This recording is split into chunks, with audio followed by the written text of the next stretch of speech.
Welcome friends to your channel the research of knowledge. इस channel में आपको general knowledge पढ़ाई जाएगी from basics to the advance level, जो बहुत यूज़फुल रहेगी अगर आप कोई गवर्नमेंट एग्जाम्स की तैयारी कर रहे हैं या फिर नॉलेज के लिए आप पढ़ना चाहते हैं इस वीडियो को तो देख सकते हैं। सबसे पहले हम बात करेंगे एनाटॉमी की। एनाटॉमी क्या होती है? एनाटॉमी में हम स्टडी करते हैं इंटरनल ऑर्गन्स के बारे में, किसी भी बॉडी के। हमारी बॉडी के कुछ इंटरनल ऑर्गन्स होते हैं, उसकी स्टडी हम इसमें एनाटॉमी में करते हैं। ह्यूमन बॉडी में कई सारे ऑर्गन्स होते हैं इंटरनल ऑर्गन्स, जैसे thyroid, thalamus, liver, lungs, kidney, urinary system, reproductive system, male female दोनों में होता है, स्टमक, पेनक्रियास, इंटेस्टाइन्स। तो ये इंटरनल ऑर्गन्स की स्टडी हम एनाटॉमी में पढ़ते हैं। फिर हम फिजियोलॉजी क्या होती है? फिजियोलॉजी एक स्टडी होती है फिजिकल स्ट्रक्चर्स की किसी भी बॉडी के। इसमें हम किसी भी बॉडी के फिजिकल स्ट्रक्चर के बारे में पढ़ते हैं। Every organism in this world is made up of a single cell. जितने कोई भी जो ऑर्गेनिज्म होता है इस पूरे वर्ल्ड में वो एक सिंगल सेल से बनता है। सेल क्या होती है? सेल एक स्मॉलेस्ट यूनिट होती है किसी भी ऑर्गेनिज्म की। कोई भी ऑर्गेनिज्म हो गया इस दुनिया का, उसकी सबसे स्मॉलेस्ट यूनिट जो होती है वो हमारी सेल होती है। इस टाइप से आप देख सकते हैं, ये nucleus, lysosomes, mitochondria, Golgi hepatitis, cytoplasm, ribosomes. तो इस टाइप का ये सेल होता है, सबसे स्मॉलेस्ट यूनिट होती है। फिर आता है हमारा tissue. Tissue it is a combination of multiple cells, we can say it is a collection of cell. यानी एक कॉम्बिनेशन होता है कई सारे सेल्स का, एक कलेक्शन होता है कई सारे सेल्स का। कई सारे सेल्स को मिला करके एक टिश्यू फॉर्म होता है। टिश्यू कुछ इस टाइप से होता है, आप देख सकते हैं इस टाइप का एक टिश्यू होता है जो कई सारे सेल्स से मिल करके ये बना होता है। ऑर्गन क्या होता है? ऑर्गन एक कॉम्बिनेशन होता है मल्टीपल टिश्यूज़ का, यानी कई सारे टिश्यूज़ मिल करके एक ऑर्गन बनाते हैं। सेल्स सबसे स्मॉलेस्ट यूनिट होती है, फिर उसके बाद टिश्यू आते हैं, यानी कलेक्शन ऑफ द सेल्स क्या बनाएंगे? टिश्यू बनाएंगे, और कलेक्शन ऑफ द टिश्यूज़ क्या बनाएंगे? एक ऑर्गन तैयार करते हैं ह्यूमन बॉडी का। ऑर्गन यानी जैसे thyroid, lungs, stomach, heart, brain, kidneys, liver, intestine, bladder, ये सारे हमारे ऑर्गन्स होते हैं। फिर हम बात करते हैं स्किन की। It is a protective layer of organs. ये एक प्रोटेक्टिव लेयर होता है ऑर्गन्स का, and it is also largest organ of the human body. इसको हम लार्जेस्ट ऑर्गन भी कहते हैं ह्यूमन बॉडी का। जो स्टडी होती है स्किन की उसको हम डर्माटोलॉजी के नाम से जानते हैं। स्किन में बेसिकली 3 लेयर्स होती है। जो ऊपरी लेयर होती है उसको हम एपिडर्मिस कहते हैं, बीच वाली लेयर को हम डर्मिस कहते हैं, और फिर एक और लेयर होती है इसमें सबक्यूटेनियस टिश्यू मसल्स। इसको लेयर नहीं होती है, एक मसल होती है। फिर आती है हमारी मसल्स के बारे में बात। तो मसल्स क्या होती है? मसल्स एक सॉफ्ट टिश्यू होता है। Many stretchy fibres make your muscles, यानी कई सारे स्ट्रेची फाइबर्स मिलकर के एक मसल बनाते हैं। एंड हमारी बॉडी में 600 के अराउंड मसल्स पाए जाते हैं। जो स्टडी होती है मसल्स की उसको हम मायोलॉजी के नाम से जानते हैं। मसल्स कुछ इस टाइप से आप देख सकते हैं, इस टाइप से हमारी मसल्स होती हैं। फिर बात करते हैं स्केलेटन की। एक स्केलेटन एक स्ट्रक्चरल फ्रेम होता है जो सपोर्ट करता है किसी एनिमल बॉडी को। Skeleton is a structural frame that supports an animal body. और जो स्टडी होती है स्केलेटन की उसको ऑस्टियोलॉजी के नाम से जानते हैं। देख सकते हैं आप इमेज, इस टाइप का ये स्केलेटन होता है। फिर बात करते हैं कार्टिलेजेस की। Cartilages it is a kind of supporting connective tissue that joins bones through out the body. Cartilages का काम बोन्स को जॉइन करने का होता है। जैसे इस टाइप की जो बोन्स होती है ना, ये तो इसको जॉइन कर रही है। तो ये जो जॉइन कर रही है उसको हम कार्टिलेजेस के नाम से जानते हैं। ये जॉइंट जो भी मतलब बोन्स को जॉइन करती है, यहाँ आपकी कार्टिलेजेस प्रेजेंट रहेगी, यहाँ आपकी कार्टिलेजेस प्रेजेंट रहेगी। तो इस तरीके से जो बोन्स को जॉइन करने का एक कनेक्टिव टिश्यू को हम कार्टिलेजेस कहते हैं, और स्केलेटन की स्टडी को हम ऑस्टियोलॉजी के नाम से जानते हैं। आप देख सकते हैं इस इमेज में भी। नर्वस सिस्टम क्या होता है? Nervous system transmit signals between the brain and the rest of the body including the internal organs. यानी कि जो नर्वस सिस्टम होता है वो ब्रेन से बॉडी में सिग्नल्स को प्रोवाइड करता है, उसमें सिग्नल्स डालता है। तो nervous system send signals to the human body with the help of the spinal cord. Spinal cord की मदद से जो नर्वस सिस्टम होता है वो सिग्नल्स को ट्रांसफ़र करता है टू द ह्यूमन बॉडी, ताकि ऑर्गन्स ठीक से फंक्शन कर सके हमारी बॉडी के। Study of the nervous system is called neurology. जो स्टडी होती है नर्वस सिस्टम की उसको हम न्यूरोलॉजी कहते हैं। नर्वस सिस्टम बेसिकली नसें होती हैं, नसों की स्टडी को हम नर्वस सिस्टम कहते हैं, तंत्रिकाएँ जिसको हम कहते हैं। तो ये कई सारी टाइप की होती है, हम आगे पढ़ेंगे। आज हम इस वीडियो में सिर्फ इंट्रोडक्शन देख रहे हैं, बेसिक एनाटॉमी, ह्यूमन एनाटॉमी का। तो सेंट्रल नर्वस सिस्टम्स हो गई, इसमें पेरिफेरल नर्वस सिस्टम्स होगी, ब्रेन, स्पाइनल कॉर्ड, ये स्पाइनल कॉर्ड जा रही है जो पिंक से कलर में आपको दिख रही है स्पाइनल कॉर्ड। तो यही हो सकती है क्रेनियल नर्व्स होती है, स्पाइनल नर्व, सेंसरी ऑर्गन्स होते हैं हमारे eyes, nose, tongue, ear and skin, 5 sensory organs. तो इन सब के फंक्शन को कौन परफॉर्म करता है? नर्वस सिस्टम परफॉर्म करता है। फिर बात करते हैं रेस्पिरेटरी सिस्टम की। Respiratory system it is a network of organs and tissues that helps you breathe, यानी कि आप जिस सिस्टम से आप सांस लेते हैं उसको हम रेस्पिरेटरी सिस्टम कहते हैं। It is use to send oxygen to the cells, इस सेल्स को आपको ऑक्सीजन प्रोवाइड कराने का काम करता है और हमारी बॉडी से CO2 को रिमूव करता है। रेस्पिरेटरी सिस्टम का डायग्राम कुछ इस टाइप से आप देख सकते हैं। ये नेसल प्लस नेसल कैविटी होगी, oral cavity, pharynx, larynx, nostril, oesophagus, trachea. Oesophagus तो उसमें आता है डाइजेस्टिव सिस्टम में जब हम पढ़ते हैं। तो ये रेस्पिरेटरी सिस्टम में इस टाइप का एक इसका स्ट्रक्चर होता है। लेफ्ट लंग ब्रोंचीज होती है इसमें, जो ऑक्सीजन को लंग्स में प्रोवाइड करती है, उसको डालती है। डायफ्राग्म हार्ट को रोक करके रखता है। तो इस टाइप से होता है इसमें। फिर हम बात करते हैं सर्कुलेटरी सिस्टम के बारे में। It is a system of the organs that includes the heart, blood vessels, bloods which is circulated through out the entire body of the human. Circulatory system का काम ब्लड को सप्लाई करना होता है पूरी बॉडी में with the help of the heart, heart की मदद से, ब्लड वेसल्स की मदद से, यानी कि कुछ नसें होती है उसमें ब्लड होता है, तो ये इसको इंक्लूड करता है। देख सकते हैं हमारे इस वीडियो में, आप देख सकते हैं इस पिक्चर में, यहाँ से हमारे ब्लड्स जाते हैं, ब्लू आर्टरीज, वेन्स, ये हमारी जा रही है हार्ट से, प्योरीफाई ब्लड को सप्लाई करती है। तो आगे हम पढ़ेंगे इसके बारे में। एक्सक्रीटरी सिस्टम, एक्सक्रीटरी सिस्टम का काम क्या होता है? It excretes nitrogenous waste in form of urine and kidney, act as a purifier of blood and ureters. Urinary bladder and urethra provides a passage of harmful excretory products which are filtered out from the blood. The study of excretory system is called nephrology. यानी excretory system एक nitrogenous waste को हमारी body से बाहर निकालता है in form of urine, in form of faeces. Ureters का काम क्या होता है? यूरेटर्स का काम होता है किडनी में जो भी हमारी यूरिन बना उसको मतलब प्योरीफाई करके, जो यूरिनरी ब्लैडर में यूरेटर उसको कैरी करता है और उसको यूरिनरी ब्लैडर में डालता है। यूरिनरी ब्लैडर हमारे यूरिन को टेम्परेरी स्टोर करता है और यूरेथ्रा तक पहुंचाता है। सबसे पहले जो भी इम्प्योर ब्लड होगा वो किडनीज को इम्प्योर ब्लड को प्योरीफाई तो प्योर ब्लड को प्योरीफाई कर लेगी, इम्प्योर ब्लड को यूरेटर के जरिए पास कराएगी यूरिनरी ब्लैडर में, और यूरिनरी ब्लैडर टेम्परेरी स्टोरेज होता है यूरिन का, और यूरिन जो होता है यूरेथ्रा से बाहर निकल जाता है।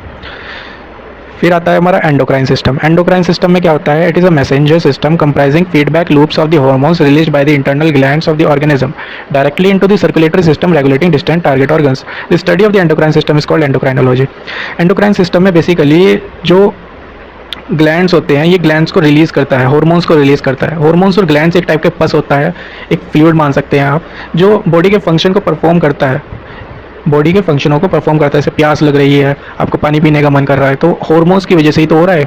हार्मोन्स हो गए, ग्लैंड्स हो गए, इनकी वजह से ही तो हो रहा है। तो आपको जो महसूस कराने का काम है वो एंडोक्राइन सिस्टम का काम है। फीलिंग्स का जो काम होता है वो एंडोक्राइन सिस्टम का काम होता है। इसकी स्टडी को हम एंडोक्राइनोलॉजी के नाम से जानते हैं। कई सारे ग्लैंड्स होते हैं, जैसे कि pituitary gland, the master gland, हमारा मास्टर ग्लैंड होता है पिट्यूटरी, सारे ग्लैंड्स को ये कंट्रोल करता है। हाइपोथैलेमस पार्ट में प्रेजेंट होता है ब्रेन के। आगे हम पढ़ेंगे इसके सब के बारे में, आप अभी बेसिक्स आइडिया ले लीजिए। तो इस टाइप का हमारा एंडोक्राइन सिस्टम होता है। फिर हमारे सेंसरी सिस्टम्स आते हैं। सेंसरी सिस्टम्स कंसिस्ट करता है सेंसरी न्यूरॉन्स को, including sensory receptor cells, neural pathways and part of the brain involve in the sensory perception. जैसे कि एग्जांपल देख लेते हैं, नोज, आइज, टंग, ईयर, स्किन, ये सारे हमारे सेंसेस जो हमें बताते हैं। स्किन जैसे टच कर रहे हैं आप, कुछ महसूस हो रहा है, नोज कुछ स्मेल वगैरह स्मेल कर रहे हैं, आइज देखती है, कान सुनते हैं, टंग टेस्ट वगैरह, ये सब हमारे सेंसरी सिस्टम। स्टडी होती है प्लांट्स की, उसको हम बॉटनी कहते हैं, यानी कि प्लांट्स की स्टडी को हम बॉटनी कहते हैं। फिर जो स्टडी होती है एनिमल्स की, उसको हम जूलॉजी के कहते हैं। एनिमल्स की स्टडी को हम जूलॉजी कहते हैं। अब बॉटनी और जूलॉजी का जो कॉम्बिनेशन होता है उसको हम बायोलॉजी कहते हैं। और ये जो टर्म था बायोलॉजी का, वो लामारेक और ट्रीविरानस, ये दो आदमी थे, एक लामारेक था, एक ट्रीविरानस था, जिसने ये जो टर्म था बायोलॉजी का ये दिया था। जो साइंटिस्ट था जिसका ये पहले आइडिया आया था सबसे पहले कि प्लांट्स और एनिमल्स की भी लाइफ के बारे में स्टडी करने का, वो एरिस्टोटल साहब थे, जिन्होंने ये सबसे पहले फर्स्ट टाइम ये थॉट दिया था about the life of the plants and the animals. ये थे वो एरिस्टोटल साहब, आप देख सकते हैं। इन्होंने सबसे पहले हमें ये थॉट दिया था हमें कि हमें स्टडी करनी चाहिए प्लांट्स और एनिमल्स के बारे में। That's why he was known as the father of the biology. Aristotle was also known as father of zoology. इनको फादर ऑफ जूलॉजी भी कहा जाता है। बायोलॉजी में तो दोनों ही आते हैं, बॉटनी प्लस जूलॉजी। पर बॉटनी के जो फादर थे, एक्चुअल में जो बॉटनी की जो डिस्कवरी करी थी वो थियोप्रास्टस ने करी थी। फिर हम सेल्स के बारे में जानते हैं। सेल क्या होता है? कोई भी ऑर्गेनिज्म हो गया इस वर्ल्ड का, वो एक सिंगल सेल से बना हुआ होता है। उसकी जो सबसे स्मॉलेस्ट यूनिट होती है ना, जो बेसिक स्ट्रक्चरल यूनिट होती है, फंक्शनल यूनिट होती है, वो सेल होती है। एक सेल से टिश्यू बनता है, फिर टिश्यू से ऑर्गन्स बनते हैं, ऑर्गन्स से हमारी बॉडी फंक्शन में आती है। तो सबसे फर्स्ट यूनिट तो हमारी सेल हो गई। तो सेल के बारे में जान लिया। इसमें कुछ सेल मेम्ब्रेन होते हैं, साइटोप्लाज्म होते हैं, माइटोकॉन्ड्रिया होता है, न्यूक्लियस होता है, न्यूक्लियस के अंदर डीएनए होता है, कुछ एंडोप्लाज्मिक रेटिकुलम होते हैं, कुछ लाइसोसोम्स होते हैं, कुछ राइबोसोम्स होते हैं, कुछ गोल्गी apparatus होते हैं। तो ये जो सेल के अंदर के पार्ट्स होते हैं उनको हम सेल ऑर्गेनेलीज कहते हैं। सेल के अंदर के पार्ट्स को हम सेल ऑर्गेनेलीज के नाम से जानते हैं। जो ब्रांच होती है बायोलॉजी की that deals with the study of this cell is called cytology. जो सेल की स्टडी होती है उसको हम साइटोलॉजी कहते हैं। रॉबर्ट हुक ने ये जो टर्म है सेल ये दिया था इसी बेसिक स्ट्रक्चरल यूनिट को। A cell contains protoplasm and non living deutoplasm. एक सेल जो है वो एक प्रोटोप्लाज्म को कंटेन करता है और नॉन लिविंग ड्यूटोप्लाज्म को ये कंटेन करता है।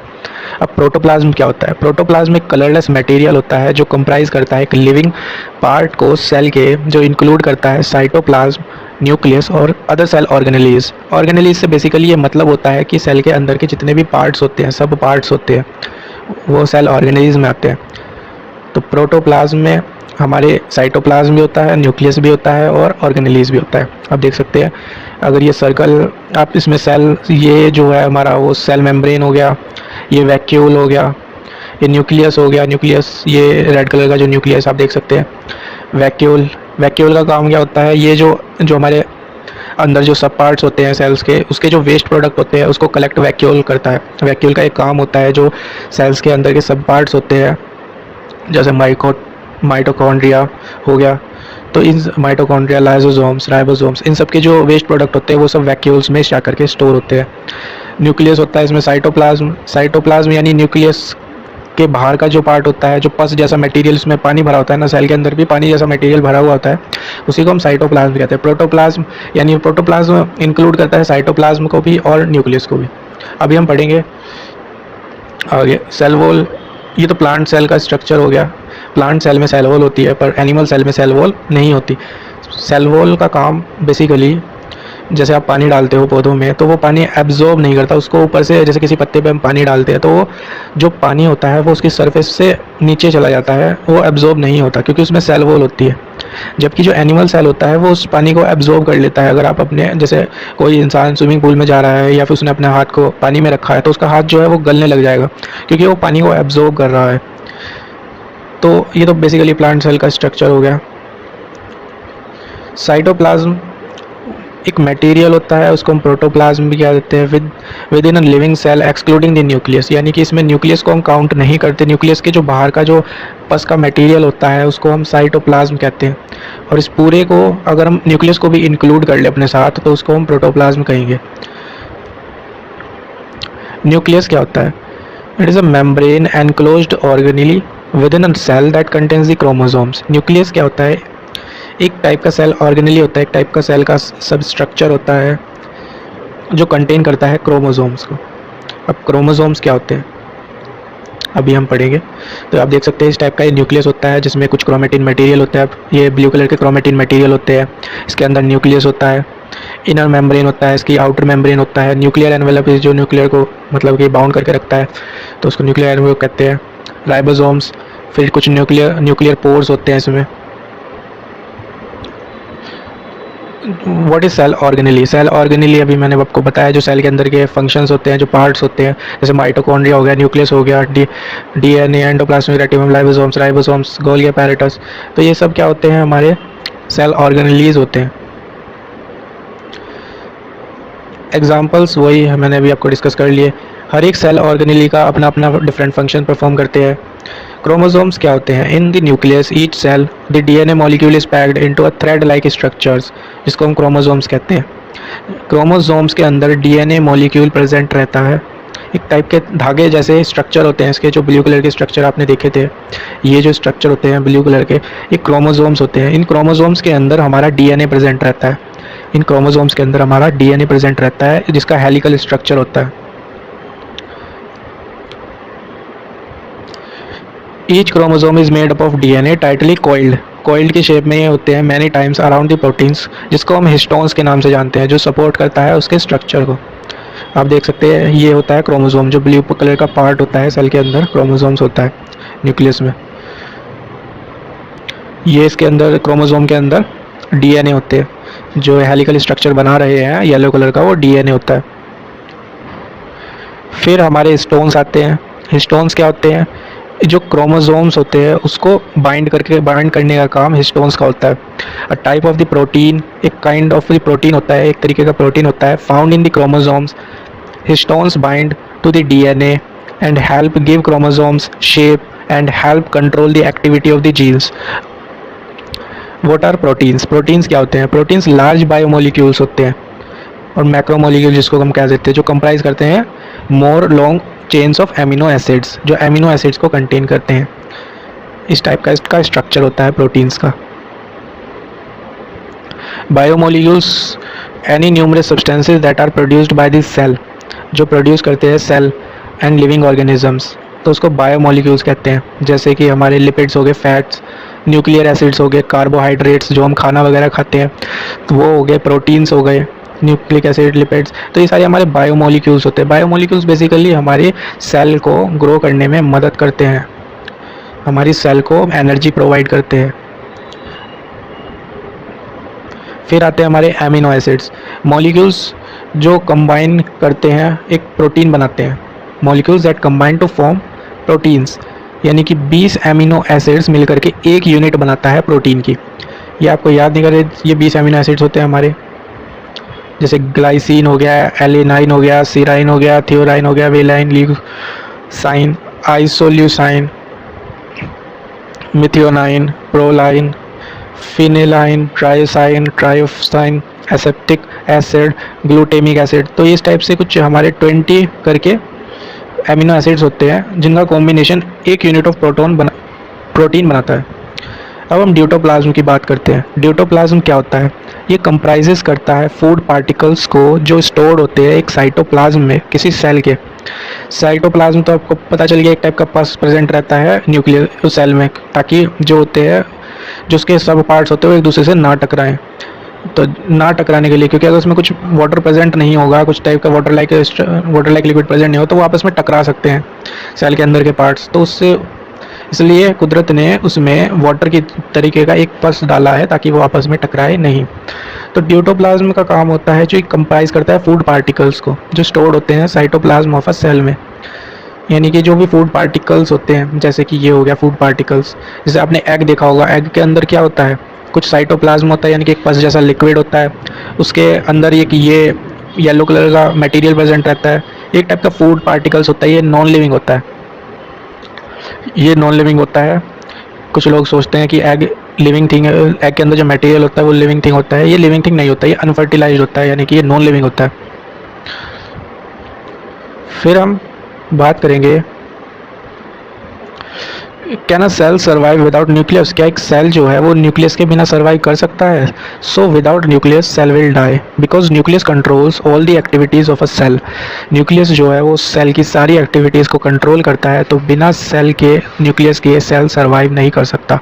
Protoplasm with nucleus is called nucleoplasm. जो प्रोटोप्लाज्म होता है न्यूक्लियस के साथ, उसको हम न्यूक्लियोप्लाज्म के नाम से जानते हैं, और विदाउट न्यूक्लियस उसको साइटोप्लाज्म के नाम से जानते हैं। जो लार्जेस्ट सेल होता है वर्ल्ड का वो है हमारा ऑस्ट्रिच, जिसकी जो लंबाई है वो 15 सेंटीमीटर से 18 सेंटीमीटर है। आप देख सकते हैं सबसे लॉन्गेस्ट सेल होता है, एग हमारा सेल ही होता है। Name the smallest cell of the world. जो सबसे स्मॉलेस्ट सेल है वर्ल्ड का वो क्या है? Most scientist suggest that sperm is the smallest cell in terms of volume. Sperm जो होता है, ह्यूमन स्पर्म, वो सबसे स्मॉलेस्ट सेल होता है वर्ल्ड का। Sperm cell head measures about 4 micrometers in length, just slightly smaller than a red blood cell.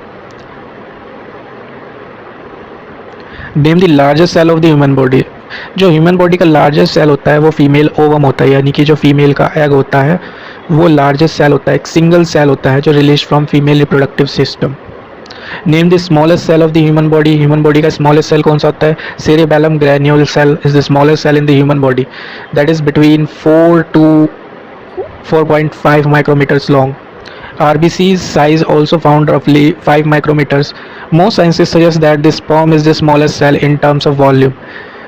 Longest cell जो human body का वो न्यूरॉन्स होते हैं जो हमारे ब्रेन में पाए जाते हैं, ये सबसे लॉन्गेस्ट सेल होते हैं। The nerve cells or neurons are the longest cells in the human body, with some neurons being as long as 1 से लेके 1.5 मीटर्स तक के ये सेल्स होते हैं। सबसे लॉन्गेस्ट सेल्स इनको कहा जाता है। दो टाइप्स के सेल्स होते हैं, एक तो होता है प्रोकैरियोटिक सेल और एक होता है यूकैरियोटिक सेल। जो प्रोकैरियोटिक सेल्स होते हैं उन वो ऑर्गेनिजम्स में पाए जाते हैं जिनमें न्यूक्लियस एब्सेंट होता है, और जो सेल ऑर्गेनेलीज होती है वो भी हमें क्लियरली सीन नहीं होती। किसी भी सेल में न्यूक्लियस प्रेजेंट रहता है पर इसमें क्लियरली विजिबल नहीं होता। जैसे हमारा बैक्टीरिया हो गया जो एक सिंगल सेल्ड ऑर्गेनिज्म है, और जो यूकैरियोटिक सेल्स होते हैं उन ऑर्गेनिजम्स में वो ऑर्गेनिजम्स होते हैं जिनमें न्यूक्लियस प्रेजेंट होता है, और ये मल्टीसेल्युलर होते हैं in nature. Prokaryotes are organisms whose cells lack a nucleus and other cell organelles.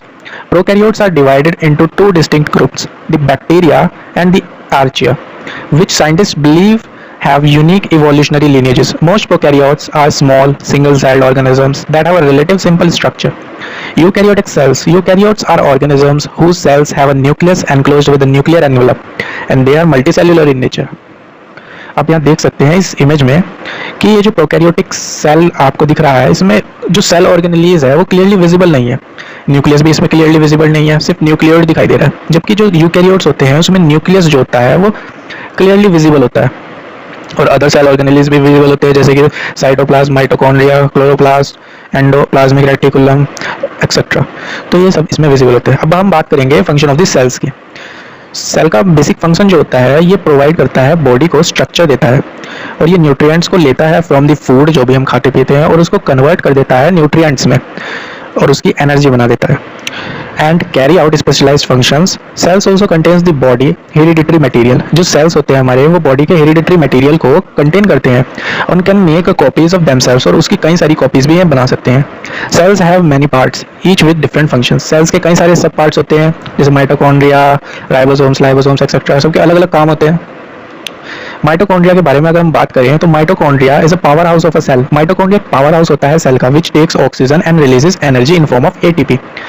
यानी कि ये ऑक्सीजन लेता है, इसका काम होता है ऑक्सीजन लेना और ऑक्सीजन से energy banana in form of ATP, adenosine triphosphate.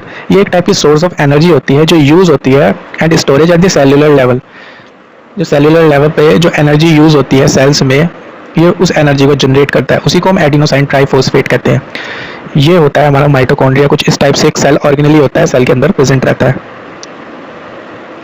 Plant cells के बारे में अगर हम बात करें तो प्लांट सेल्स में हमारे पास प्लास्टिड्स होते हैं, जो कि एनिमल सेल्स में हमारे पास प्लास्टिड्स नहीं होते। So what are plastids? They trap solar energy and utilize it to manufacture food for plants. ये ट्रैप करते हैं सोलर एनर्जी को और उसको यूटिलाइज करते हैं फूड बनाने के लिए, प्लांट्स के लिए। यानी कि ये स्टोर्ड करते हैं फूड को in form of carbohydrates, fats and proteins. तीन तरीके के हमारे प्लास्टिड्स होते हैं, क्लोरोप्लास्ट, ल्यूकोप्लास्ट, क्रोमोप्लास्ट। जो क्लोरोप्लास्ट होता है ये कन्वर्ट करता है लाइट एनर्जी को into the some stable chemical energy photosynthetic process के अनुसार। By doing so they sustain life on earth. इसी कारण से जो प्लांट्स है वो हमारी अर्थ में सस्टेन कर पाते हैं। ये कुछ क्लोरोप्लास्ट ग्रीन कलर का होता है इन नेचर, उसमें कुछ स्ट्रोमा होता है, यानी कि जो स्पेस होता है जहाँ पे हमारे थाइलाकॉइड्स रखे जाते हैं, और इनके जो कलेक्शन को थाइलाकॉइड्स के कलेक्शन को हम ग्रेनम के नाम से जानते हैं। Chloroplast is also known as kitchen of cell. Chloroplast को हम किचन भी कहते हैं सेल्स का। ल्यूकोप्लास्ट के बारे में बात करो, इनका कोई कलर नहीं होता, they are non pigmented in contrast to other plastids such as chloroplast.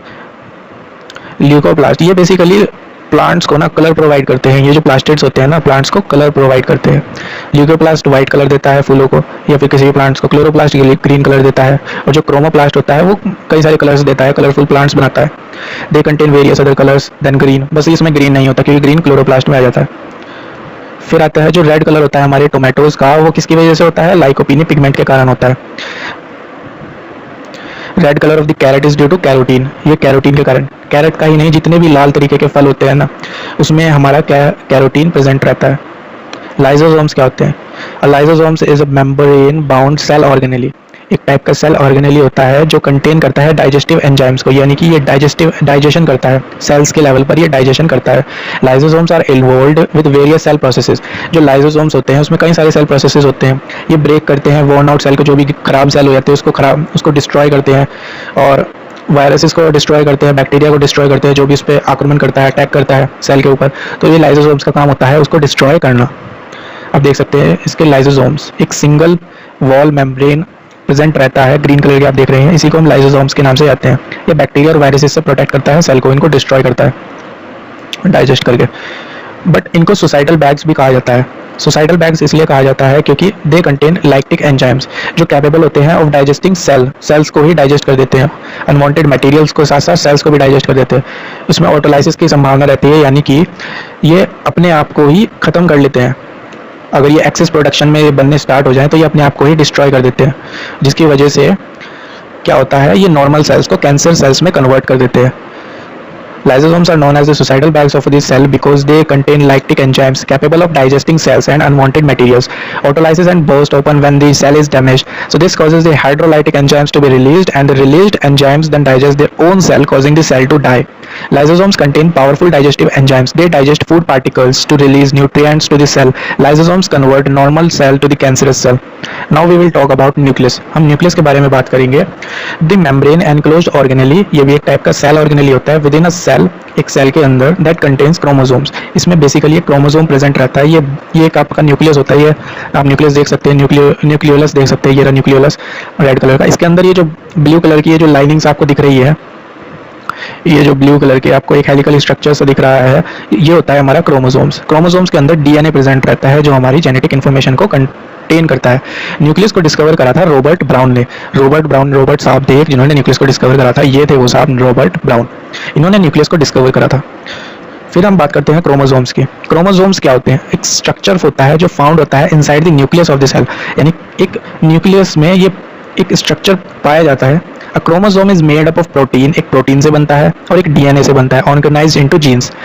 Each cell normally contains 23 pairs of chromosomes. Human जो है वो 23 पेयर्स ऑफ क्रोमोसोम्स को कंटेन करता है, यानी टोटल 46 क्रोमोसोम्स को ये ह्यूमन कंटेन करता है।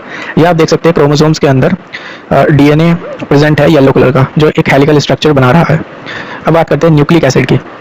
न्यूक्लिक एसिड क्या होते हैं? Nucleic acids are naturally occurring chemical compounds that serve as a primary information carrying molecules in cell. Nucleic acid basically information को कैरी करते हैं, आपकी जेनेटिक इन्फॉर्मेशन को कैरी करते हैं, and they play an especially important role in directing protein synthesis. ये protein की chemical reactions को भी परफॉर्म करते हैं। They are basically nucleic acids are of two types, दो टाइप के होते हैं, जैसे डीएनए हो गया और RNA, deoxyribonucleic acid and ribonucleic acid. Chromosomes are made up of the acetic acid materials or substances called nucleic acid, which contains all the information of the life in form of the genetic code. There are two types of the genetic codes, DNA and RNA. DNA is a deoxyribonucleic acid, RNA is a ribonucleic acid.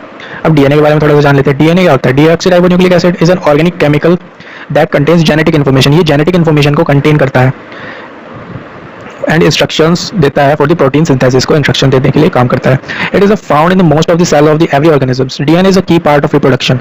DNA key part होता है reproduction का, क्योंकि ये genetic hereditary occur करता है through the passing down of the DNA from parents to the parent offspring, यानी कि एक पेरेंट्स से पेरेंट्स के बच्चों में जाएगा, उनके बच्चों से उनके बच्चों में जाएगा। तो ये डीएनए जेनेटिक इन्फॉर्मेशन ऐसे ही चलती रहती है।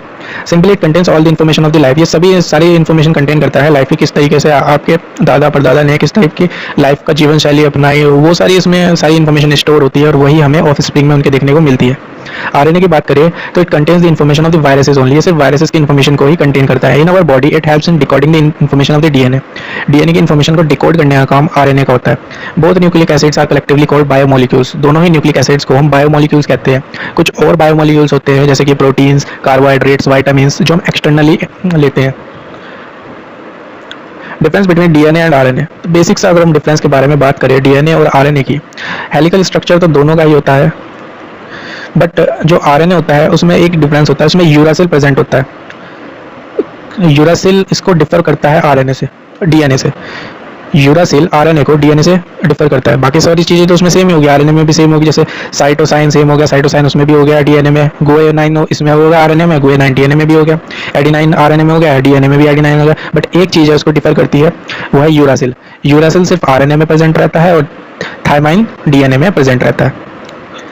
There are two differences of the that distinguish the DNA from RNA. RNA contains sugar ribose, while DNA contains slightly sugar deoxyribose, यानी कि ऑक्सीजन की एक एटम की कमी होती है डीएनए में। A type of the ribose that lacks of the one oxygen atom. RNA has a nucleobase uracil while DNA contains thymine.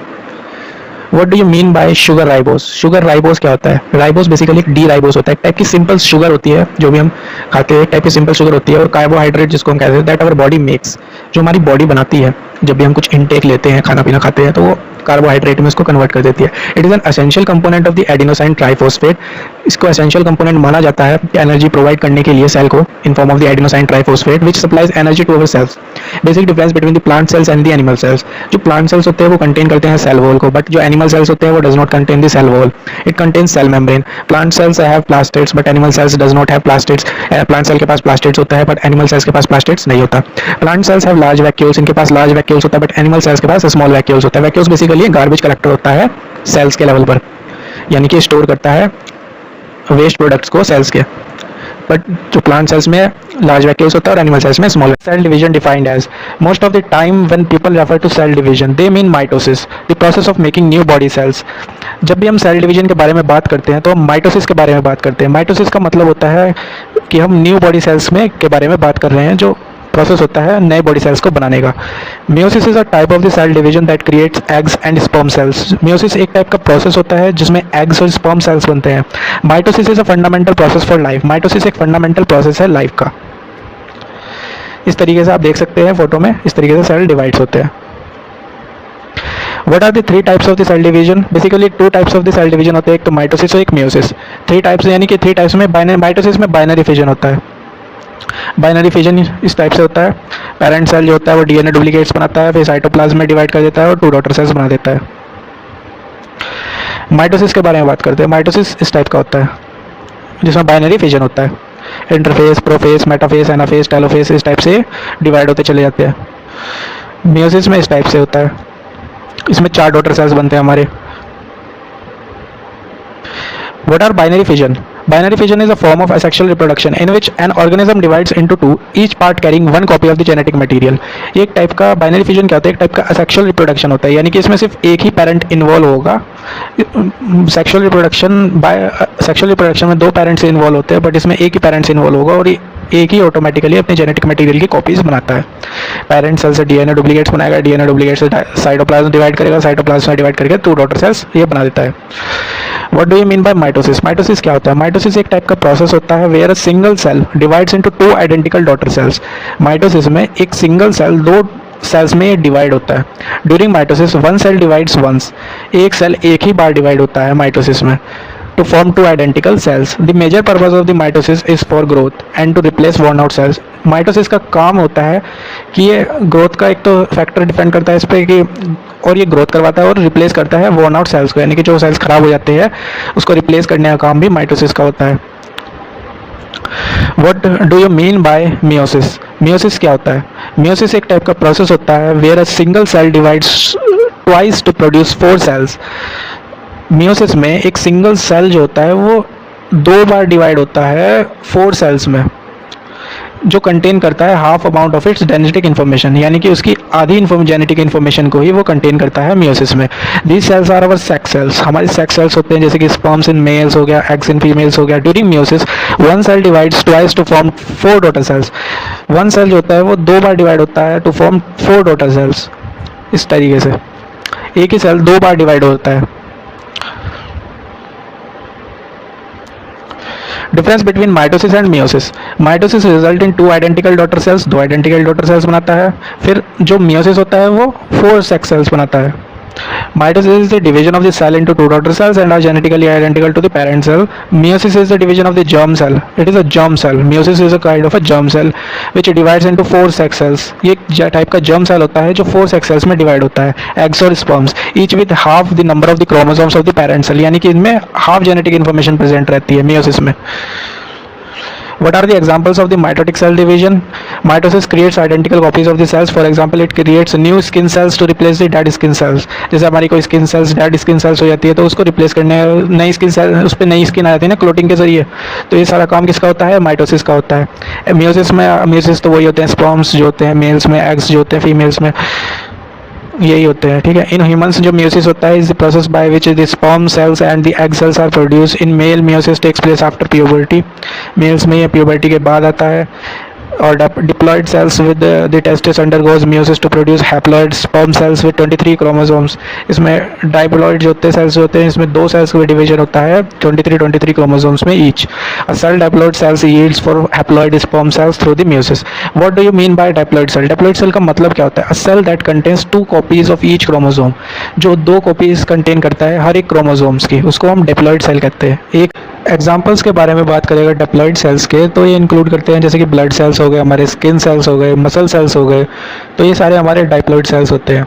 These cells are also called somatic cells. इन cells को हम somatic cells के नाम से भी जानते हैं. Hydrates के बारे में बात करें तो they are organic compounds of the carbon, hydrogen and oxygen. ये ऑर्गेनिक कंपाउंड्स होते हैं कार्बन के, हाइड्रोजन के, ऑक्सीजन के. Chemically they are aldehydes, ketones and their derivatives. ये केमिकली एल्डिहाइड्स होते हैं, कीटोन्स होते हैं और उनके डेरिवेटिव्स होते हैं. जो मेन सोर्स ऑफ एनर्जी होती है, ये हमारी मेन सोर्स ऑफ एनर्जी होती है. About 50 to 75% of the energy of our body is obtained by oxidation of the carbohydrate. Means 75% energy हमारी बॉडी जो होता है वो कार्बोहाइड्रेट से लेता है. जो एंड प्रोडक्ट होता है कार्बोहाइड्रेट का वो ग्लूकोज होता है, which is our blood sugar, जिसको हम अपनी ब्लड शुगर के नाम से भी जानते हैं. Main source of the carbohydrates के जो मेन सोर्स होते हैं वो होते हैं वीट, मेज, rice, potatoes etcetera. Types of the carbohydrates, basically 3 type के कार्बोहाइड्रेट्स होते हैं: मोनोसैकराइड्स, ओलिगोसैकराइड्स, पॉलीसैकराइड्स. मोनोसैकराइड्स के बारे में बात करें तो they are simple sugars which can not be hydrolysed further. ये सिंपल शुगर्स होते हैं जिसको हम हाइड्रोलाइज नहीं कर सकते. एग्जाम्पल जैसे ग्लूकोज हो गया, फ्रक्टोज हो गया, राइबोज हो गया, गैलेक्टोज हो गया. In human body the glucose level should be 100 to 120 mg/ml.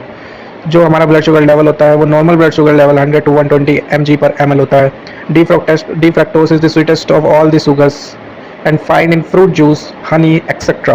D fructose sweetest होती है from all sugars and find it in fruit juice, honeys, etc. Oligosaccharides के बारे में अगर हम बात करें तो they release 2 to 10 monosaccharides on hydrolysis. जैसे they may be disaccharides, इनको हम disaccharides भी कह सकते हैं. एग्जाम्पल माल्टोस हो गया, ट्राइसैकराइड्स हो गया, रेफिनोस हो गया. सक्रोस जो होती है एक इन्वर्ट शुगर होती है. It can give glucose as well as fructose when hydrolysed. Polysaccharides के बारे में अगर हम बात करें तो they release more than 10 monosaccharides. इनके पास 10 से ज़्यादा मोनोसैकराइड्स होती हैं. They do not have sweet taste, इनका कोई स्वीट टेस्ट नहीं होता. जैसे कि हमारे स्टार्च हो गए, जैसे आप चावल देखते हैं, चावल को आप क्या करते हैं, जब आप चावल को पका करके उसका जो पानी होता है वो स्टार्च होता है, तो वो स्वीट थोड़ी ना होता है पर वो स्टार्च होता है. So cellulose is found in plant cells digested by cows, goats, buffaloes etcetera but not by human beings. Cellulose जो होता है वो प्लांट सेल्स में प्रेजेंट है. सेल्यूलोज एक टाइप का ग्लूकोज होता है प्लांट सेल्स का, जबकि ग्लूकोज जो होता है वो ह्यूमन के लिए होता है. Glycogen is found in animal cells and also called animal starch. जो ग्लाइकोजन होता है वो एनिमल सेल्स में पाया जाता है और उसको हम एनिमल स्टार्च भी कहते हैं. प्रोटीन्स के बारे में अगर हम बात करें तो प्रोटीन्स जो होते हैं they are compounds of the carbon, nitrogen, oxygen, hydrogen and sulphur. ये बनाते हैं 15% part of the human body and the main source of the ground nuts हो गया, सोयाबीन हो गया, पल्सेस हो गया, fish, meat etcetera. Proteins are building blocks of our body. Deficiency of protein causes kwashiorkor and marasmus. Kwashiorkor is a disease. Kwashiorkor एक type की disease होती है जिसमें हैंड्स और लेग्स गेट स्लिम्ड. इसमें हैंड्स और लेग्स जो होते हैं वो पतले हो जाते हैं और स्टमक बाहर आने लगता है. मरासमुस जो होती है एक टाइप की डिजीज होती है जिसमें मसल्स जो होती है वो सिकुड़ने लग जाती है. बच्चों की जो मसल्स होती है वो सिकुड़ने लग जाती है प्रोटीन्स के कारण. इसलिए आपको प्रोटीन्स भरपूर मात्रा में लेना चाहिए दोस्तों.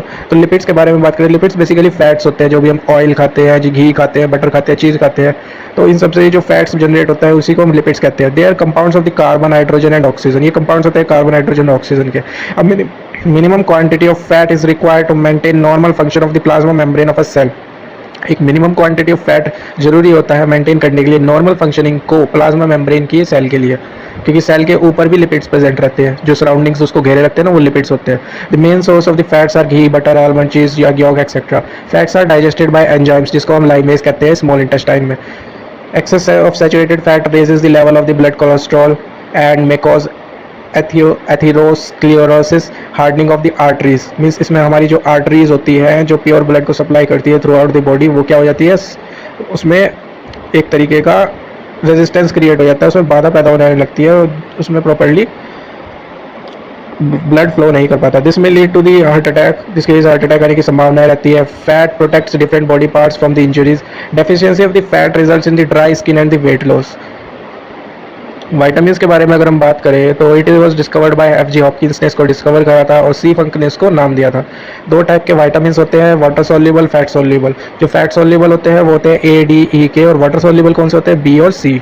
सनलाइट जो होता है सोर्स ऑफ विटामिन डी होता है. A fix quantity of vitamins is required for normal functioning of our body sales.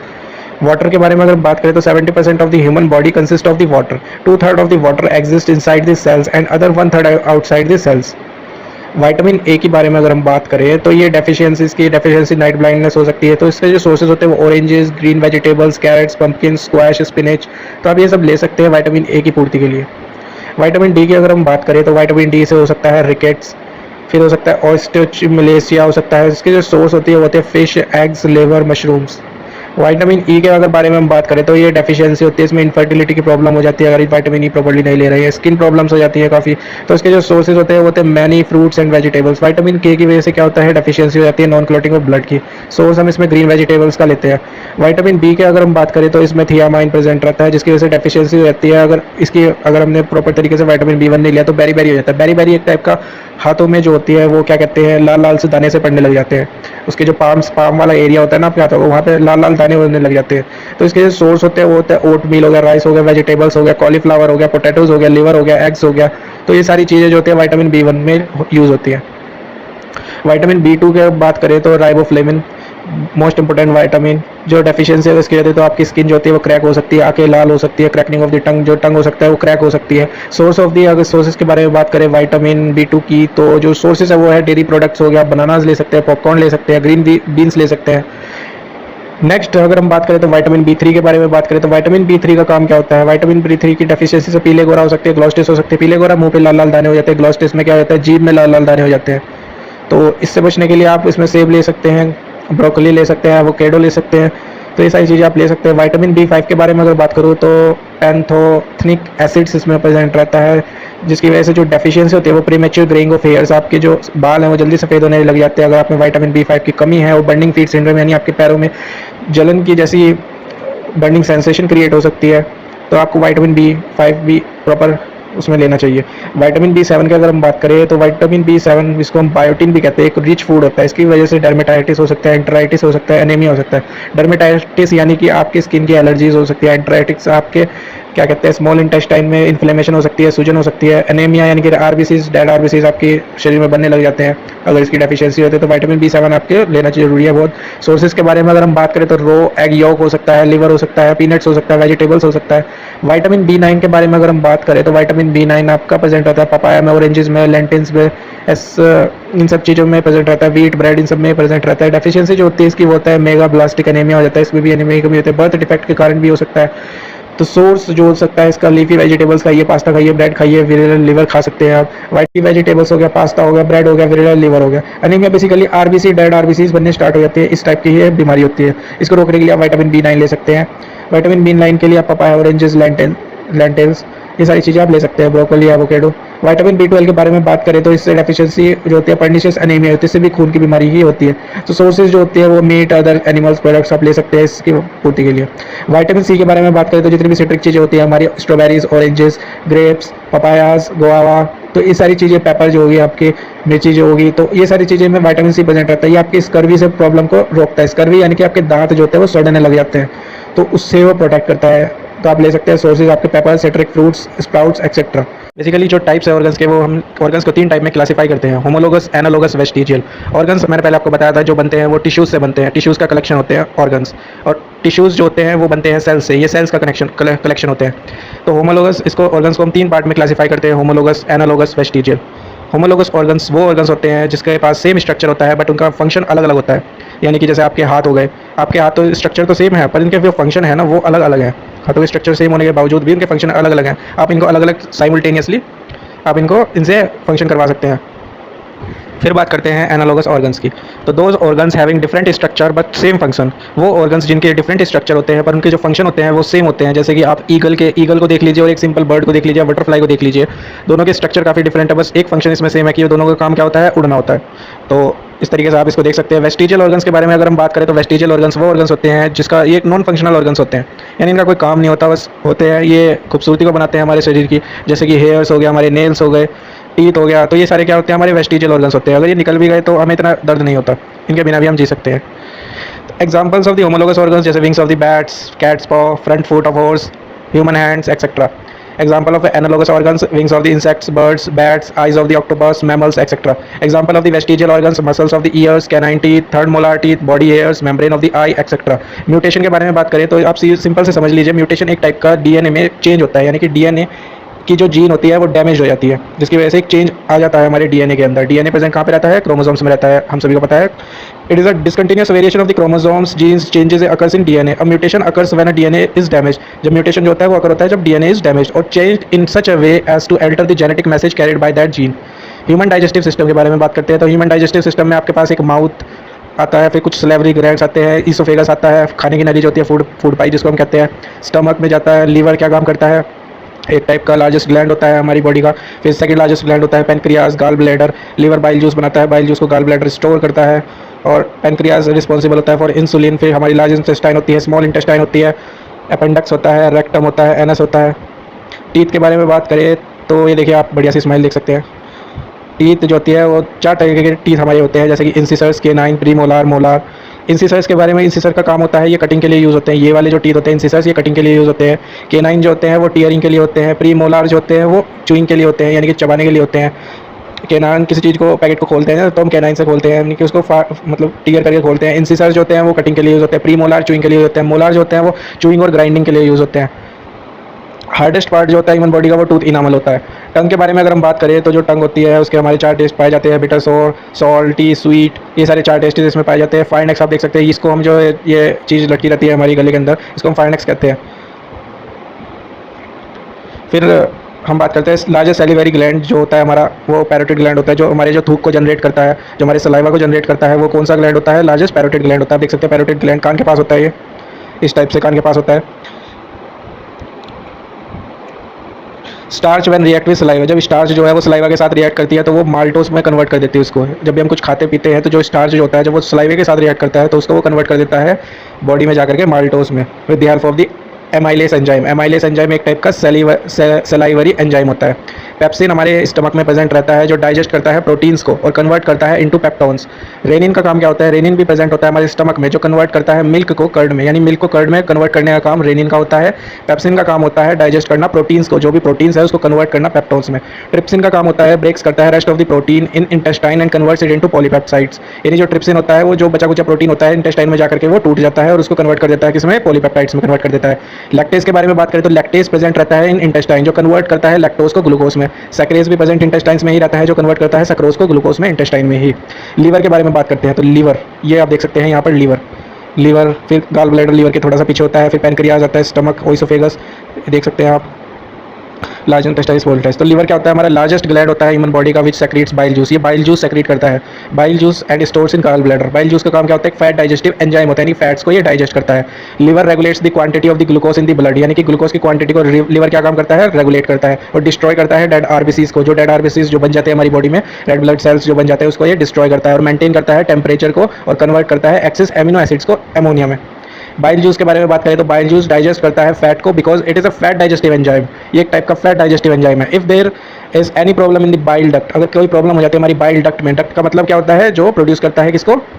Enzyme glands को प्रोड्यूस करता है। डक्ट मैंने आपको पहले बताया था, डक्ट जो होता है वो प्रोड्यूस करता है ग्लैंड्स को। If there is any problem in the bile duct, अगर कोई प्रॉब्लम आ जाती है हमारे बाइल डक्ट में तो जो गाल स्टोन है, जैसे कोई गाल स्टोन हो गया, यानी गाल ब्लैडर में आपके स्टोन हो गया, पित्त की थैली में आपके स्टोन हो गया, तो जॉन्डिस अगर हो जाता है, यानी कि आप पीलिया हो जाता है। पीलिया के कारण क्या होता है? बाइल जूस जो होता है मिक्स हो जाता है ब्लड में, जिसकी वजह से आपकी जो स्किन हो जाती है वो येलो हो जाती है, आइज आपकी येलो हो जाती है। तो इस टाइप की प्रॉब्लम्स जो आती है वो बाइल डक्ट के कारण आती है, उसके अगर प्रॉब्लम हो जाती है तो। पेनक्रियाज के बारे में बात करते हैं तो सेकंड लार्जेस्ट ग्लैंड है हमारी ह्यूमन बॉडी का, आप देख सकते हैं pancreas, the second largest gland of the human body. The most of the cells of the human body is beta cells. जो मोस्ट कॉमन सेल्स होते हैं हमारी बॉडी के वो बीटा सेल्स होते हैं, जो सेक्रेट करते हैं इंसुलिन को, यानी कि इंसुलिन बनाते हैं, which is responsible for diabetes. अब बीटा सेल्स क्या होते हैं? Beta cells are the cells that make insulin. जो इंसुलिन बनाते हैं ना वो बीटा सेल्स होते हैं। इंसुलिन एक टाइप का हार्मोन होता है जो कंट्रोल करता है लेवल ऑफ ग्लूकोज को, ग्लूकोज के लेवल को कंट्रोल करता है, type of sugar in the blood. Beta cells are found in the pancreas, pancreas में फाउंड होता है within cluster of the cells known as islets. इस इन टाइप 1 डायबिटीज़, जो टाइप 1 की डायबिटीज़ होती है बॉडीज इम्यून सिस्टम में, वो मिस्टेकनली डिस्ट्रॉय करने लग जाती है बीटा सेल्स को। बीटा सेल्स को डिस्ट्रॉय करेगी तो इंसुलिन की कमी आएगी, और इंसुलिन की कमी आने लग जाएगी तो आपके डायबिटीज़ होने का खतरा बढ़ जाता है। What is the cause of the diabetes in human? Cause क्या है? Insufficient production of the insulin, यानी कि जब इंसुलिन बनना आपके शरीर में कम हो जाए या बंद हो जाए तो डायबिटीज़ होने का खतरा रहता है। Which is not able to maintain the level of the glucose in the body which causes diabetes.